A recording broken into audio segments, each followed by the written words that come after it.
அம்மா, தயவு செஞ்சு என்ன மன்னிச்சுக்கோங்க. சின்ன வயசில் உங்ககிட்ட கோவப்பட்டிருக்கேன். உங்களை எதிர்த்து நான் பேசின நாட்கள் அநேகம்.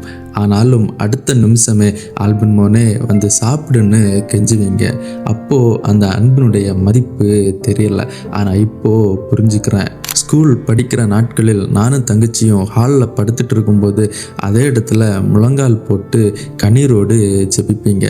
ஏம்மா அழுறீங்கன்னு அடுத்த நாள் காலமே கேட்கும் பொழுது என் 2 பிள்ளைகளுடைய படிப்பிற்காகவும் எதிர்காலத்திற்காகவும் ப்ரேயர் பண்ணேன்னு சொல்லுவீங்க. இன்னைக்கு சந்தோஷமாக சொல்கிறேன், உங்களுடைய கண்ணீர் வீணாய் போகலை. ஏசப்பா எங்களை ஆசீர்வாதமாய் வச்சிருக்கிறாரு. எங்கள் 2 பேருடைய வாழ்க்கைக்காக நீங்கள் செஞ்ச காரியங்களும் தியாகங்களும் பட்ட அவமானங்களையும் சொல்லிக்கிட்டே போகலாம். எங்கள் அம்மா மட்டும் இல்லைங்க, உங்கள் அம்மாவும் அப்படிதான்.